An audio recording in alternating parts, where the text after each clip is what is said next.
እንደምንሰነበታችሁ ውድ የፕሮግራማችን ተከታታዮች፣ ይህ የዛራኤል የእግዚአብሔር ቃል አገልግሎት ነው።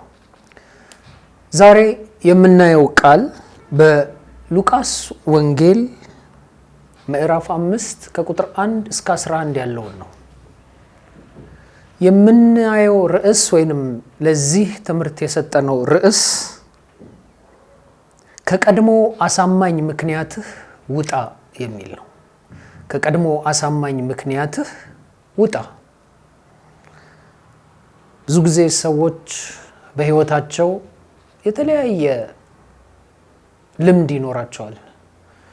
ከዛ ልምድ የተነሳ ህይወታቸውን ፈጽመው ትክክል አድርገው የሚቆጥሩት ፈጽመው ልክ ነው ብለው የሚቆጥሩት ነገር ያለፉበትን የቀደመውን ወላጆቻቸው ያሳለፉትን ሌሎች ሰዎች አድርገውት ሲሳካላቸው ያዩትን ከዛ በተጨማሪ ደግሞ ራሳቸው በህይወታቸው በተደጋጋሚ አድርገውት ውጤት ያገኙበትን ነገር ልክ ነው ብለው ያምናሉ። በራሳቸው ደግሞ በተለያየ መንገድ ሞክረው ደጋግመው ደግሞ ያልተሳካላቸውን ነገር በቃ የህይወት ድምዳሜ ይሄ ነው፣ ሞክሬዋለሁ፣ ከዚህ በኋላ ሌላ አማራጭ ሌላ መንገድ የለም ብለው ይደመድማሉ። ይህ ግን ሁለቱም ልክ አይደለም። የትናንትናችን ህይወት ዛሬ አይደለም። የዛሬው ህይወታችን ደግሞ ለነገ ትምህርት፣ ለነገ ልምድ፣ ለነገ ዕውቀት ይሆነናል እንጂ ፈጽሞ የህይወት ድምዳሜ ወይም 4 ነጥብ እሱ ነው ከሱ ፈቀቅ አይልም ማለት ግን አንችልም። ዛሬም የምናየው እንዲህ ነው። አንድ ጊዜ እንደዚህ ሆነ ይባላል። አንድ የፈረንሳይ መኪና መካኒክ የሆነ ሰው አለ። እቺ መኪና ሲትሮይን መኪና ትባላለች። አሁን በአብዛኛው ከገበያ ጠፍቷል። የፈረንሳይ ስሪት የሆነች መኪና ነች እና ይህች መኪና በወቅቱ አንድ መካኒክ ነበራት። በጣም ጎበዝ መካኒክ የሚባል በጣም ገና ድምጹን ሰምቶ ችግሯ ምን እንደሆነ የሚያውቅ የሚለይ ለተቸገሩ ሰዎች ሁሉ መፍትሄ የሚሰጥ በጣም ምርጥ መካኒክ ነበረ ይባላል። እና ይህ መካኒክ በጣም ምርጥ ከመሆኑ የተነሳ የህይወቱን ምዕራፍ ሁሉ እሱን አድርጎ ደምድሞ ሌላው መኪኖች ሌሎች ነገሮች ዓለም ላይ እየተመረቱ መሆኑን ዘንግቶ ቶዮታ፣ ማዝዳ፣ የተለያየ መኪና በዛው በፈረንሳይ ውስጥ ራሱን ሬኖ የተለያዩ መኪኖች እየተሰሩና እየተፈበረኩ ዘመናዊ የሆኑ ሲሄዱ ይሄ ሰው ግን የህይወቱን ድምዳሜ አድርጎ የተቀመጠው እዛው ሲትሮይን መኪና ላይ ነው። እና ቀስ እያለ ይሄ በጣም ጥሩ ህይወት ይኖር የነበረ በጣም ገቢ ያገኝ የነበረ ሰው ቀስ በቀስ ደንበኞቹ ወደ ሌላ መኪና እየሄዱ ህይወቱ እየወረደ ሲሄድ አልታወቀውም ነበር። ለምንድነው? የሱ ዕውቀት እዛ ላይ ቆሟል። የሱ ዕውቀት የህይወቱ ነገር እሱ ላይ አክትሞ ነበር። በቃ የኔ የህይወት መጨረሻ ይሄ ነው፣ ገቢ ይሄ ነው፣ ፍጹም በዘመኔን በዚህ ጨርሳለሁ ብሎ አስቦ ነበርና የህይወት ድምዳሜው እሱ ነው። ቀስ በቀስ ግን እነዚህ መኪኖች ከገበያ እየወጡ ሰውየው እየከሰረ፣ መኪኖቹ ከገበያ እየወጡ ሰውየው ደንበኞቹ እየቀነሱ፣ ገቢው እየቀነሰ ሄዶ በትልቅ ችግር ውስጥ ሆኖ ህይወቱ አለፈ ይባላል። ይህንን የነገርኳችሁ ለምንድን ነው? በህይወታችን ትናንትና በጣም ትልቅ የነበርንበት ነገር፣ ሰክሰስፉል የነበርንበት ነገር፣ ትክክል ለመሆኑ ምንም በማያጠራጥር ሁኔታ ውስጥ የነበርንባቸው መንገዶች ዛሬ ላይ ላይሰሩ ይችላሉ። በተለይ በክርስትና ህይወት ውስጥ ያለውን ደግሞ ከእግዚአብሔር ቃል እንዲህ እንመለከታለን። የምንመለከተው በሉቃስ ምዕራፍ 5 ውስጥ ከቁጥር 1 እስከ 11 ያለውን ነው። እንደዚህ እናነባለን። ህዝቡም የእግዚአብሔርን ቃል እየሰሙ ሲያጣብቡት ሳሉ እርሱ ራሱ በጌንሴሬጥ ባህር ዳር ቆሞ ነበር ይላል። በባህር ዳርም ቆመው የነበሩትን ሁሉ ታንኳዎች አየ። አሳ አጥማጆች ግን ከእርሱ ውስጥ ወጥተው መረቦቻቸውን ያጥቡ ነበር። ከታንኳይቱም የስምዖን ወደ ነበረችው ወደ አንዲቱ ገብቶ ከምድር ጥቂት ፈቀቅ እንዲያደርጋት ለመነው። በታንኳይቱ ተቀምጦ ህዝቡን ያስተምር ነበር። ነገሩንም ከጨረሰ በኋላ ስምዖንን ወደ ጥልቁ ፈቀቅ በል፣ መረቦቻችሁንም ለማጥመድ ጣሉ አለው። ስምዖንም መልሶ አቤቱ ሌሊቱን ሁሉ አድረን ስንደክም ምንም አልያዝንም፣ ነገር ግን በቃልህ መረቦቹን እጥላለሁ አለው። ይህንንም ባደረገ ጊዜ እጅግ ብዙ አሳ ያዙ፣ መረቦቻቸውም ተቀደዱ። በሌላ ታንኳም የነበሩት ጓደኞቻቸው መጥተው እንዲያግዟቸው ጠቀሱ። መጥተውም ሁለቱ ታንኳዎች እስኪሰጥሙ ድረስ ሞሉባቸው። ስምዖን ጴጥሮስ ግን ባየ ጊዜ በኢየሱስ ጉልበት ላይ ወድቆ ጌታ ሆይ እኔ ኃጢአተኛ ነኝና ከእኔ ተለይ አለው።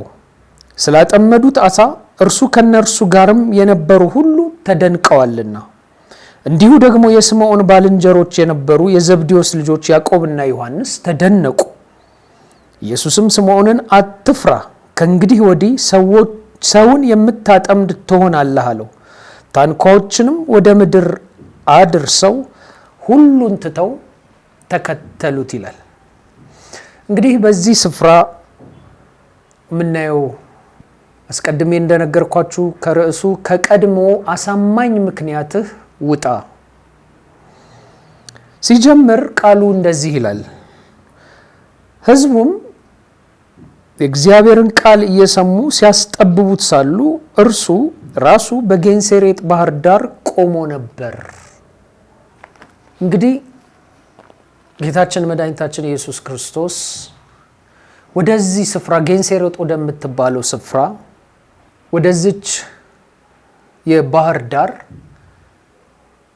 ብዙ ሰዎች እሱ የሚናገረውን ቃል እየሰሙ እሱ የሚያስተምረውን ትምህርት እየሰሙ እሱን እየተከተሉት በብዙ ግፊያ ውስጥ ወደዛ ስፍራ እንደመጣ ይናገራል። ይቺ ስፍራ ባህር ነች። ጌንሴሬጥ የአካባቢው መለያ ስም ነው እና በዚህ ስፍራ ጌታ ሲመጣ ትምህርት እያስተማረ ብዙ ሰዎች እያጋፉት ብዙ ሰዎች የሚናገረውን የእግዚአብሔርን ቃል ምን እንደሆነ ለማወቅ ከተለያየ ወገን የሆኑ ከተለያየ አካባቢ የሆኑ እዛ አካባቢ ግን በተለያየ አስተሳሰብና አመለካከት ውስጥ እምነት ውስጥ ያሉ ሰዎች ምን እንደሚናገር ለመስማት ይከተሉት ነበርና ጌታ ወደዛ ቦታ ሲደርስ አንድ ነገር አደረገ። ያም ነገር ምንድነው? ለሚያስተምረው ትምህርት ለሚሰብከው ስብከት ምቹ የሆነ ቦታ መፈለግ ጀመረ እና ምቹ የሆነ ቦታ በባህር አካባቢ ነው። በዚህ በባህር አካባቢ ምቹ የሆነ ቦታ ሲያፈላልግ ከሩቁ ሁለት ጀልባዎችን አየ። እነዚህ ሁለት ጀልባዎች ባዶ ናቸው። እነዚህ ሁለት ጀልባዎች አጠገባቸው ያሉ ሰዎች መረቦቻቸውን እያጠቡ ነው። ጊዜው ጠዋት አካባቢ ነው። ስለዚህ በዛን ሰዓት አካባቢ ሰዎች ማታ ወይ ሌሊት ያጠመዱትን አሳ የሚሸጡበት ነው። እኛም አካባቢ ወደ ባህር ዳር፣ ወደ አዋሳ፣ ወደ ዝዋይ አካባቢ ብንሄድ ጧት አካባቢ ያጠመዱትን አሳ ሰዎች ሲሸጡ ነው የምናየው እንጂ አሳ የሚጠመድበት ሰዓት አይደለም ያ ቦታ። ያ ጊዜ እንደሱ አይደለም እና አሳ ያጠምዳሉ። ሌሊት ነው የሚጠመደው፣ ጊዜ ያለው። ግን አሁን በዚህ ሰዓት ጀልባዎቹ ባዶ ሆነው ተቀምጠዋል እና ጌታ ማየት ጀመረ። አርቆ ሲመለከት ሁለት ጀልባዎች ባዶ ናቸው። የሆነ ስራ ጨርሰው ቆመዋል። ስለዚህ ከሁለቱ ጀልባዎች ደግሞ አንዱን መረጠ። የሚያስደንቀው ነገር ክርስቶስ ኢየሱስ አሁንም በዘመኑ ብዙ ጊዜ ሰዎችን ሲመርጥ፣ ቦታ ሲመርጥ፣ ሁኔታ ሲመርጥ እንመለከታለን።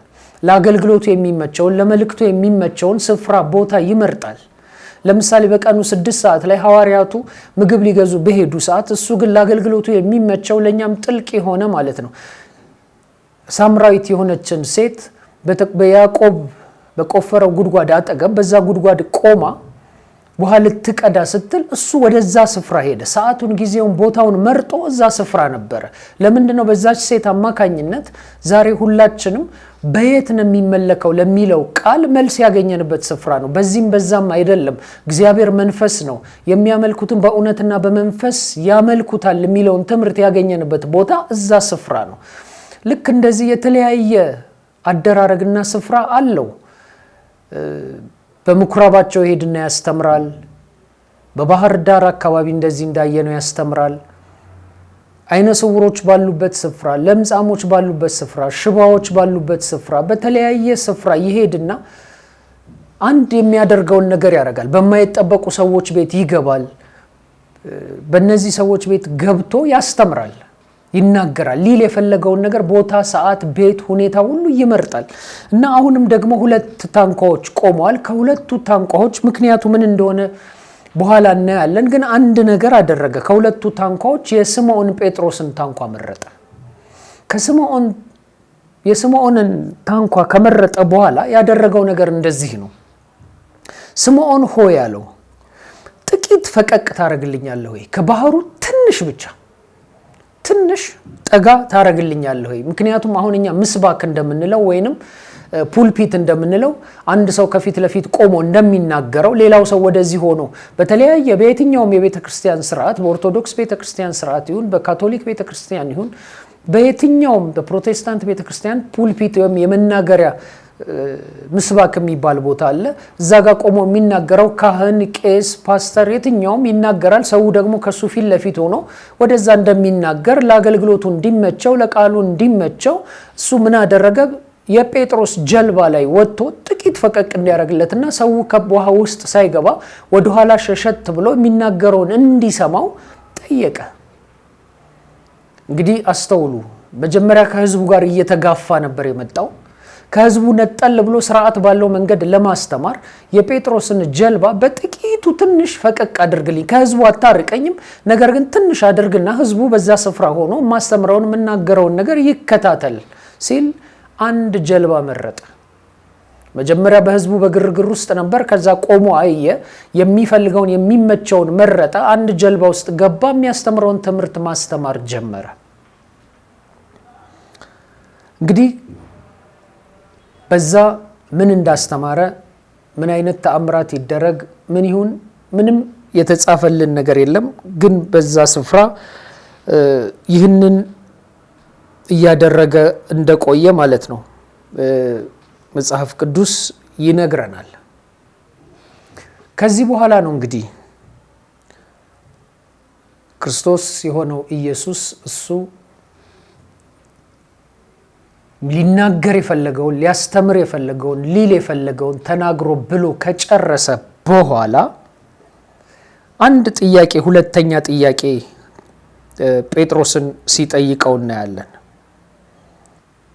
ነገሩን ከጨረሰ በኋላ ስምዖንን ወደ ጥልቁ ፈቀቅ በል፣ መረቦቻችሁንም ለማጥመድ ጣሉ አለው ይላል። አሁን የሆነው ነገር ምንድነው? መጀመሪያ ጌታ የሚፈልገውን ነገር በሚፈልገው ስፍራና በሚፈልገው ሰው ዕቃና ነገር ከተጠቀመ በኋላ ጉድለቱን ያውቃል።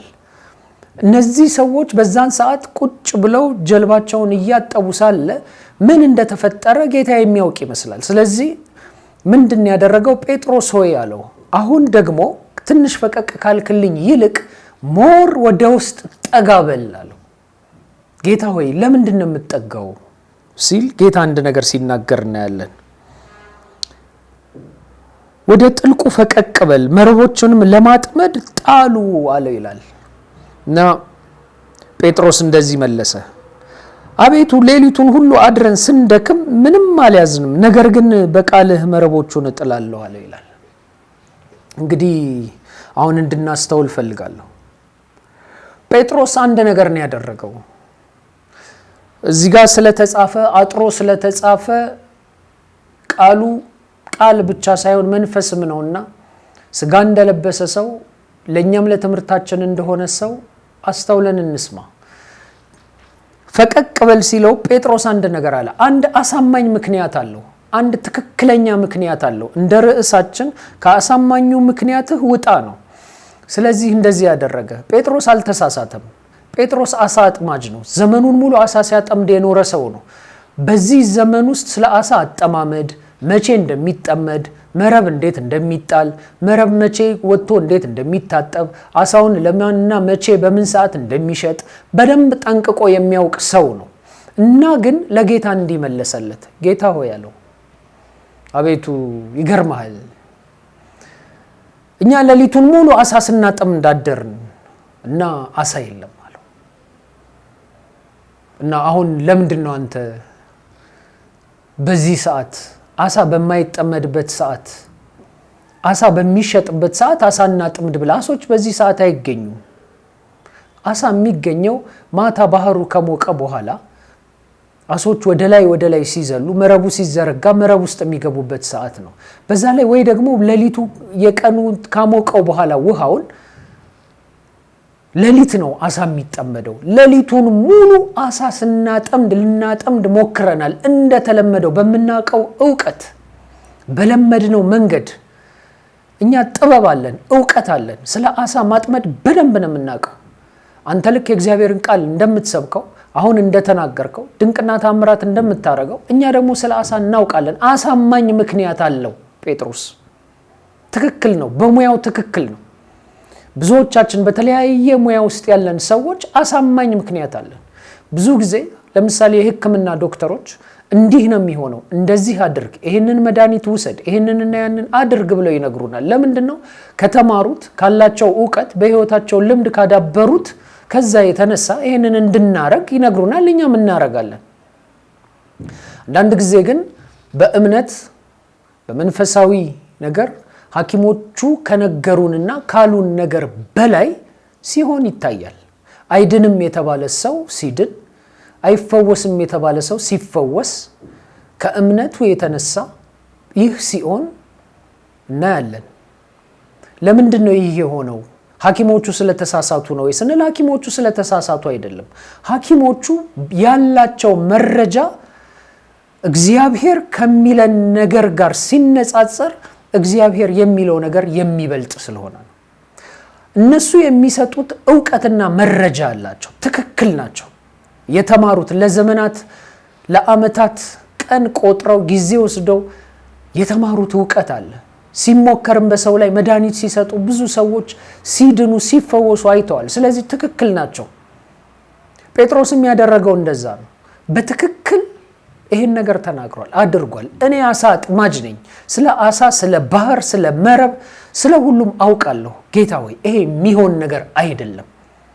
ምን ያህል እንደተከራከሩ ምን ያህል በዚህ ነገር እንደቆዩ አናውቅ። ጴጥሮስ ትክክል ነው። በውስጡ አንድ ዕውቀት አለው፣ በትክክል የተረጋገጠ ልምድ አለው። በዛ ጋር ያሉት ጀልባዎች እና ዮሐንስ ሁሉም በዛ ጋር ያሉት ስለ አሳ አጠማመድ ልምድ አላቸው፣ ዕውቀት አላቸው። ግን ዛሬ ከዕውቀታቸው በላይ የሚያደርግ ሌላ አንድ ነገር እንደመጣ ግን አላወቁ። ኢየሱስ ክርስቶስ ጌታ ነው። እሱ ሰማይንና ምድርን የፈጠረ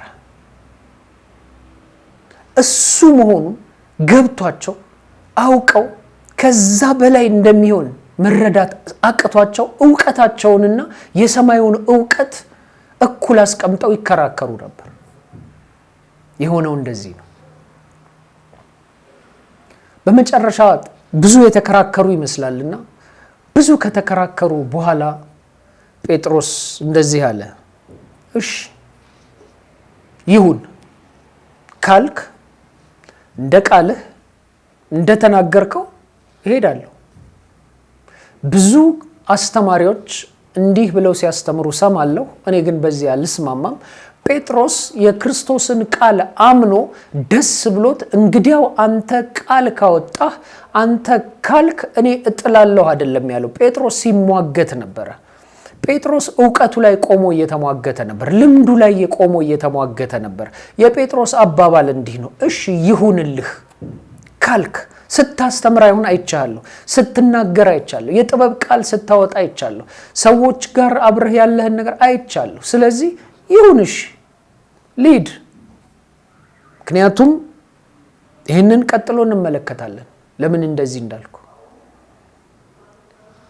ጴጥሮስ እንደሆነው የምንሆነው ብዙ ሰዎች አሉ። እጮኝነት ተሞክሮ 2-3 ፌል ሲያደርግ በቃኛልን ብዙ ሰዎች አለን። ትምህርት ተሞክሮ የሆነ ነገር ሆኖ አልሆን ሲል ከዚህ በኋላ ትምህርት በቃኛላለን። በህይወታችን ውስጥ በሆነው ነገር፣ በቤተሰቦቻችን ውስጥ በተከሰተው ነገር፣ በቤተሰብ ውስጥ ሰው በህይወት ሲጎድል፣ ምንወደውን ሰው ስናጣ በፍጹም የእግዚአብሔርን ነገር መከተል ያቆምን ብዙ ሰዎች አለን። በቃ ጠብቄው እግዚአብሔር አልሆነልኝም ያለ፣ ስራ ሞክሬ አልሆነልኝም፣ ገንዘብ እንደዚህ ላረግ ሞክሬ አልሆነልኝም፣ እኔ ከዚህ በኋላ ህይወቴ እንዲህ ነው። ልክ ናችሁ የምለው በብዙ ተሞክሮ በብዙ ዕውቀት ይህንን አረጋግጣችኋል። ማንም ሰው ሊከራከራችሁ አይችልም። የእናንተ አይነትም በጣም ብዙ ሰው አለ። ዛሬም ይህንን ቃል የምናየው ይህንን ቃል የምንማማረው ለዚህ ነው። ነገር ግን ከዚህ በላይ የሚያደርግ ከምክንያታችን በላይ ነፃ የሚያወጣ ከተለማመድነው ነገር በላይ ነፃ የሚያወጣ ካወቅነው ዕውቀትና ልምድ በላይ የሆነ እሱ የናዝሬቱ ኢየሱስ ዛሬም ትናንትም ለዘላለምም ያው ነው። ዛሬም ይሰራል። ለዛ ነው ርዕሴ ከአሳማኙ ምክንያታችሁ ውጡ። ትናንትና ያወቅከው ዕውቀት የህይወት መደምደሚያ አይደለም። ትናንትና ያወቅሽው ዕውቀት የህይወት መደምደሚያችሁ አይደለም። ትናንት በህይወታችሁ የተፈጠነው ሐዘን ፈጽሞ የህይወት መደምደሚያ አይደለም። ማንም ስጋ ለባሽ የሆነ በስጋ ወራቱ በዚህ ምድር እየኖረ ያለ ሰው ሁሉ ተስፋ መቁረጥ የለበትም። በዘመኑ ሁሉ እግዚአብሔርን አምናለሁ፣ ክርስቶስ ኢየሱስን እከተላለሁ የሚል ሰው ሁሉ ነገንም ተስፋ ማድረግ አለበት። እግዚአብሔር እንዴት አድርጎ እንደሚሰራው ነገርን እንደሚያደርግ ስለማናውቅ ምክንያት ሊገበድበን አይችልም። ትናንት በህይወታችን ያለፈው ነገር ሊያቆመን አይገባም።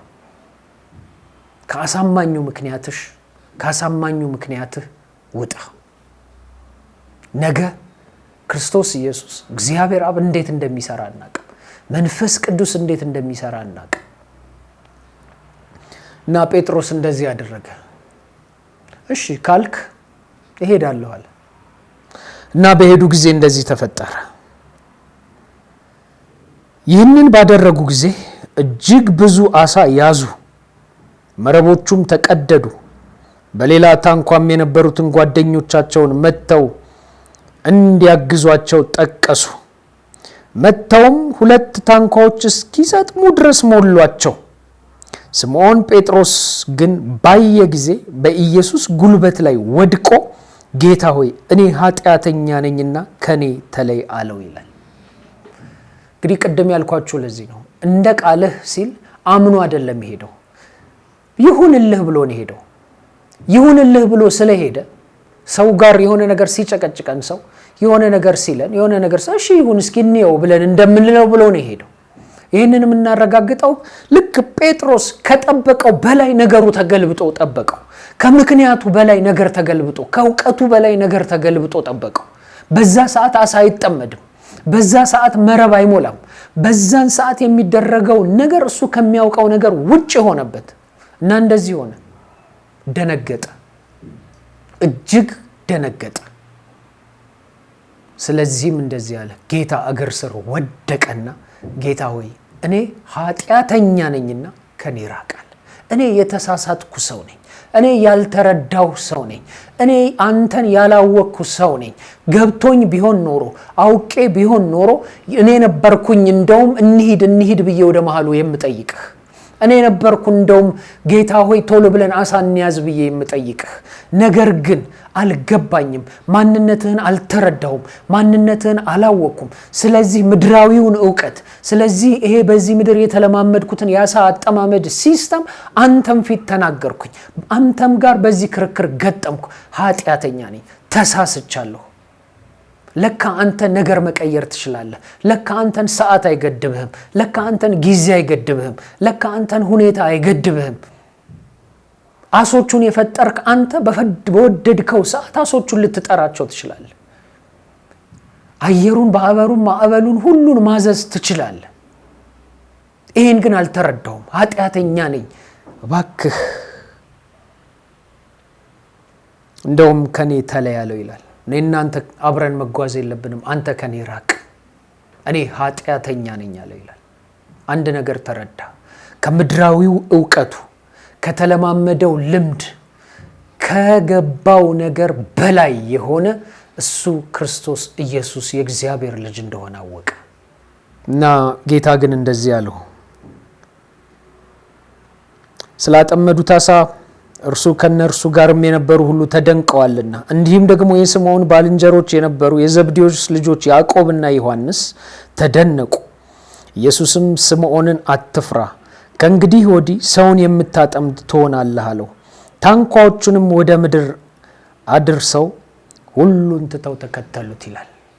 በጣም የሚያስደንቀው ነገር ቅድም እንዳልኳችሁ ክርስቶስ በሚገርም ሁኔታ ቦታ ይመርጣል፣ ጊዜ ይመርጣል፣ ሰው ይመርጣል፣ ሁኔታ ይመርጣል። ዋናው ግቡ ጴጥሮስን ከዛ ቦታ ሰው አጥማጅ አድርጎ ይዞ መሄድ ነው። ከቀደመው ምክንያቱ ከቀደመው ማንነቱ በሚያውቀው ነገር የራሱን ትልቅነት አሳየው።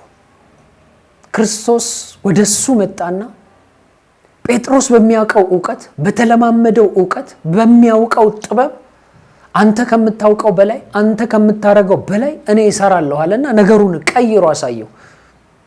ጴጥሮስ በተደናገጠ ጊዜ አትፍራ አለው። እኔ የመጣሁት ለዚህ ነው።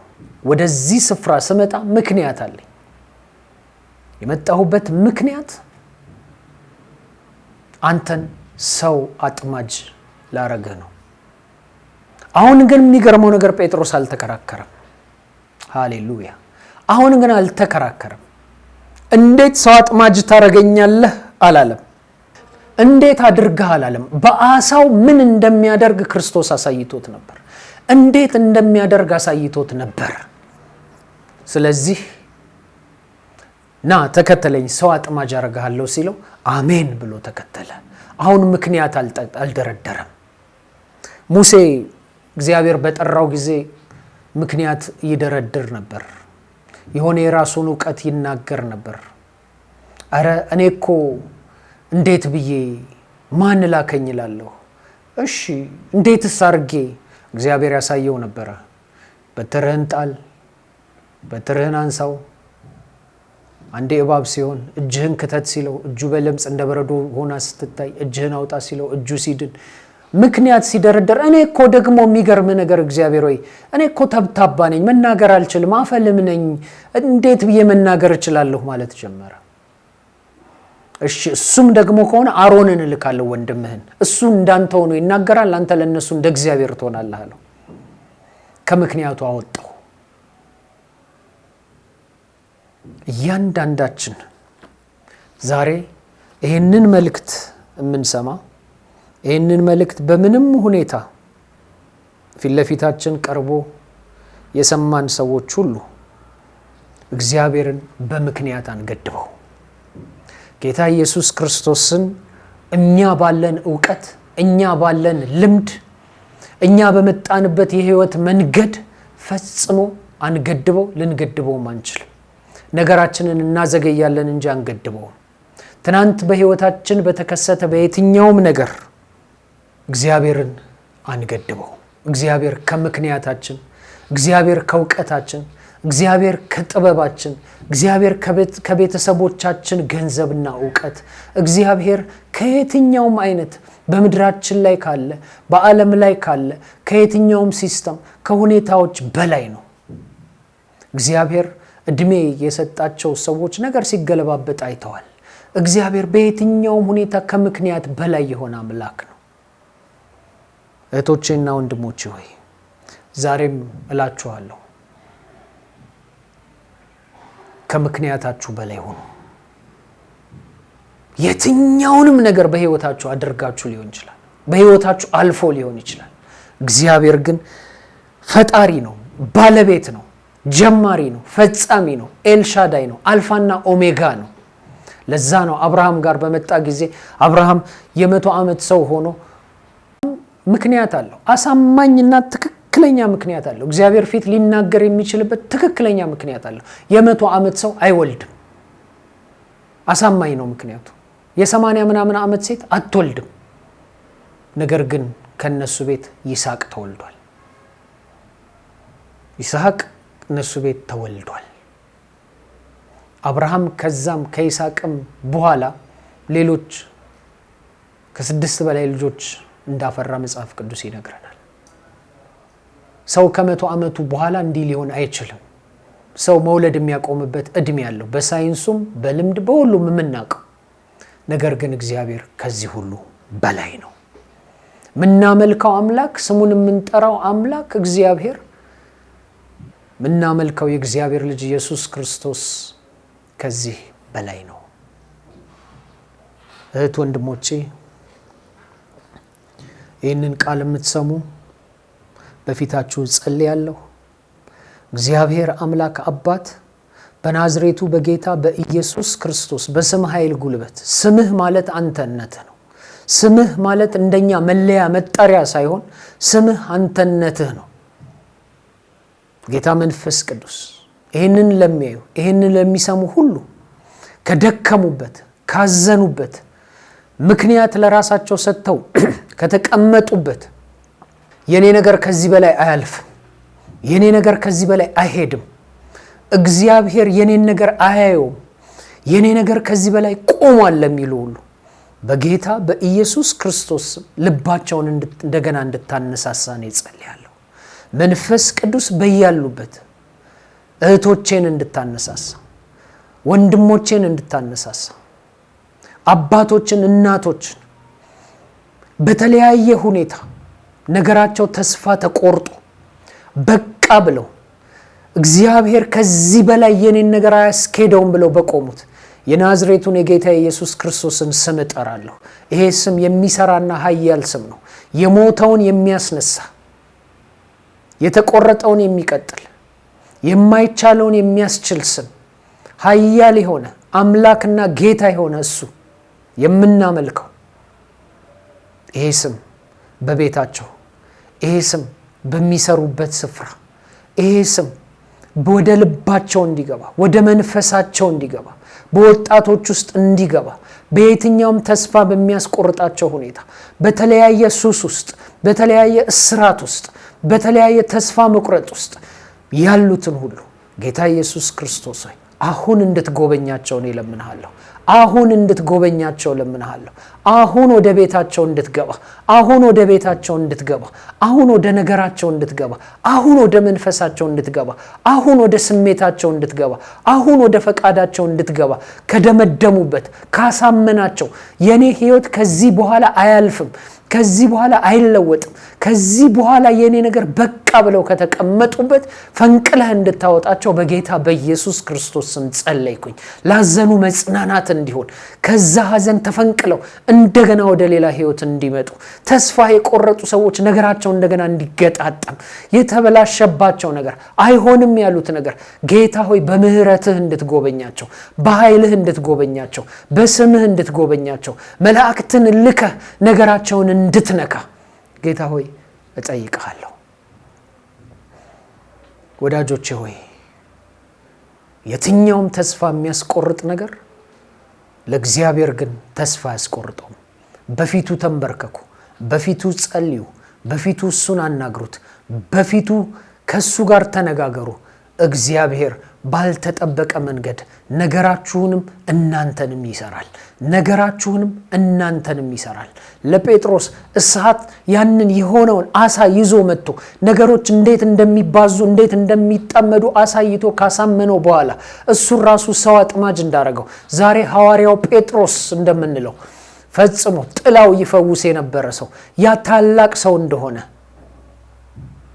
በጌታ በኢየሱስ ክርስቶስ ስም የትኛውም ምክንያታዊ የሆነ ነገር ልባችሁ ላይ የተጻፈ ያሳመናችሁ እኔ ይሄ ነኝ እንድትሉ ያደረገ ወደፊት እንዳትንቀሳቀሱ ያደረገ ለሌላ ምዕራፍ እንዳትሄዱ ያደረገ በቃ የኔ ቤተሰብ ይሄ ነው አቅሙ፣ በቃ የኛ ነገር ይሄ ነው፣ በቃ የኔ ኢኮኖሚ ይሄ ነው፣ በቅቶታል የኔ ጤና ጉዳይ ይሄ ነው፣ የቤተሰቤ የነገር ይሄ ነው የምትሉ እኔ በጌታ በኢየሱስ ክርስቶስ ስም ሕያው ምስክር ነኝ።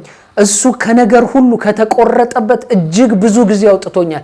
ነገሬን ሰርቶ አሳይቶኛል። በዚህ እምነት ጸልያለሁ። ነገራችሁ ይሰራል። ፈጽማችሁ ግን በምክንያታችሁ አትያዙ። በምክንያታችሁ አትያዙ። ዛሬ ከምክንያታችሁ ውጡ። ይህንን የሰማችሁ እህትና ወንድሞቼ በጌታ ፍቅር ለምናችኋለሁ። ክርስቶስ ኢየሱስን ጌታና አምላክ እንደሆነ ያላመናችሁ ወደ ልባችሁ ያላስገባችሁ እሱ ሕይወትና ብርሃን እንደሆነ የዘላለምን ሕይወት የምናገኝበት መንገድና ሕይወት እውነት እሱ እንደሆነ ያላወቃችሁ ፈጽማችሁ ከዚህ ጌታ ጋር በግላችሁ በቤታችሁ ክርስቶስ ኢየሱስ አንተ የኔ ጌታ ነህ፣ ኃጢአቴን ሁሉ ይቅር ስላልከኝ አመሰግናለሁ፣ በመስቀል ላይ የተሰቀልከው ለኔ ነው፣ ይህን ዋጋ ስለከፈልክልኝ ተመስገን እንድትሉት ይህን ጌታ አዳኝና አምላክ አርጋችሁ በልባችሁ ላይ እንድትሾሙ ጠይቃችኋለሁ።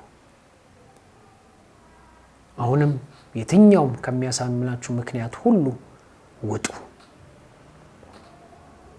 ስለተከታተላችሁ አብዝቻ አመሰግናችኋለሁ። ደግሞ በሌላ ፕሮግራም ከሌሎች አገልጋዮችም ጋር እንገናኛለን። እግዚአብሔር ይባርካችሁ። አሜን።